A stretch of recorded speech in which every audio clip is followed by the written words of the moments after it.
नमस्कार दोस्तों, एक बार फिर आप सबका स्वागत है चंदा मामा की हसीन दुनिया में।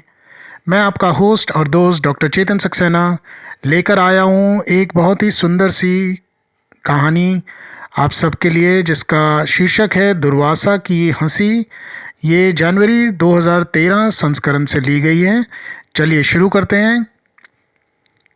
सीतापुर का निवासी दुर्वासा उस गांव के संपन्न लोगों में से एक था।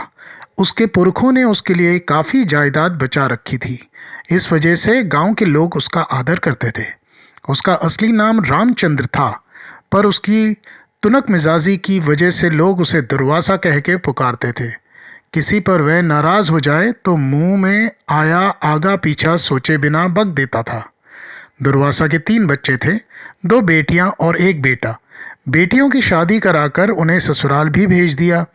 उसके संबंधी भी उसके स्वभाव से अच्छी तरह परिचित थे। अब रही पत्नी, सुबह से लेकर पति के मुंह से गालियां सुनने की उसे आदत सी पड़ गई थी। पर बेटे किरीट को अपने पिता का यह स्वभाव बिल्कुल पसंद नहीं आता था। मन ही मन वह हमेशा सोचा करता था कि इस तुनक मिजाज व्यक्ति से उसकी होने वाली पत्नी निभ पाएगी। आखिर उसकी शादी तय हुई। दुल्हन अरविंदा एक संपन्न किसान की इकलौती बेटी थी। चूंकि वह इकलौती बेटी थी, इसलिए माँ बाप ने उसे बड़े लाड प्यार से पाला पोसा। उससे कोई भी काम करवाता नहीं था। शादी के दूसरे दिन किरीट ने पत्नी को पिता के कड़वे स्वभाव के बारे में सब कुछ बता दिया। उसे यह कहकर सावधान भी किया कि वह चुपचाप सब कुछ झेल ले। नई बहू के आने पर दुर्वासा ने 2-3 दिनों तक अपनी नाराजगी को काबू में रखा। एक दिन अरविंदा सास का दिया दूध से भरा कलसा पिछवाड़े से ला रही थी।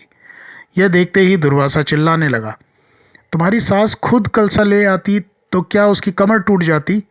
वह नहीं चाहता था कि नई बहू कोई काम करे, पर उसके रूखे सूखे स्वर और शैली ने अरविंदा को भयंकर कंपित कर दिया। उसके हाथ से कलसा गिर गया। भय के मारे अरविंदा रोने लगी और भागती हुई घर के अंदर चली गई। इस पर दुर्वासा क्षण भर के लिए स्तंभित रह गया। दूसरे दिन दोपहर को दुर्वासा बरामदे में बैठा था। तब उसने देखा कि अरविंदा एक चीनी बर्तन को कपड़े से साफ कर रही है। यह देखते ही क्रोध भरे स्वर में कहने लगा, सब के सब नौकर कहाँ मर गए हैं। पेट भर खाकर डकार लेते हैं पर काम बिल्कुल नहीं करते।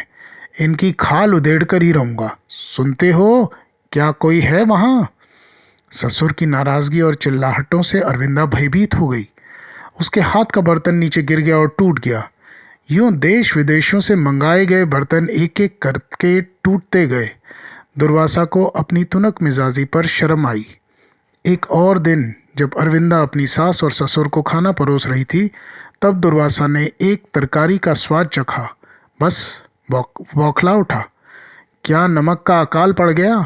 मायके में रसोई बनाना जानती तो नहीं हो, पर परोसना भी नहीं आता। ससुर की कड़वी बातें सुनकर वह डर गई और उसके हाथों से बर्तन नीचे गिर गया। अब वह अपने कमरे में आकर चादर ओढ़कर लेट गई। दुर्वासा को अपने किए पर थोड़ा पछतावा हुआ। उस क्षण से ससुर की कंठ ध्वनि सुनने मात्र से अरविंदा भय के मारे कांप उठती थी। हाथ में जो भी है नीचे गिरा देती थी। बहू की इस आदत पर दुर्वासा को चिंता हुई और उसने वैद्य को बुलवाया। वैद्य ने अरविंदा से थोड़ी देर बातें कर चुकने के बाद दुर्वासा से एकांत में बताया, देखिए, आपकी बहू आपकी बात बात पर डरती है। उसका स्वभाव ही कुछ ऐसा है। आप थोड़ा धीरज से बोलेंगे तो अच्छा होगा, वह ठीक हो जाएगी। दुर्वासा को लगा कि वैद्य की बातों में सच्चाई है। जैसे तैसे वह अपनी बहू के बारे में और अपने कड़वे स्वभाव के बारे में सोचने लगा। क्रमशः उसमें परिवर्तन होने लगा। दीपावली त्योहार के अवसर पर उसकी बेटियों के परिवारों से सब लोग आए हुए थे। वे सब के सब घर के बीचों बीच बैठकर ठठा कर हंसते हुए बातें कर रहे थे। वहाँ बेटियाँ, उनके पति, पोते पोतियाँ और दुर्वासा की पत्नी भी बैठे हुए थे। उस समय दुर्वासा घर के अंदर आया। बस एकदम चुप्पी छा गई। लगता था सबके मुंह सी दिए गए हैं। वे सब के सब उठकर अंदर पाने ही वाले थे कि दुर्वासा ने हंसते हुए कहा, अब से मैं भी तुम लोगों के साथ साथ हंसूंगा और धीमे स्वर में मीठी मीठी बातें करूंगा। मैं नाराज़ हो भी जाऊं तो तुम डरो मत, भाग मत जाना। आओ सब लोग बैठ जाओ, आराम से बातें करेंगे। दुर्वासा की बातों से सब खुश हुए। सब के सब एक साथ हंस पड़े। घर के वातावरण में काया पलट हो गई। और यहीं पे हमारी कहानी का अंत होता है। अगली बार एक फिर मज़ेदार कहानी के साथ में मैं मिलूँगा। तब तक के लिए नमस्कार।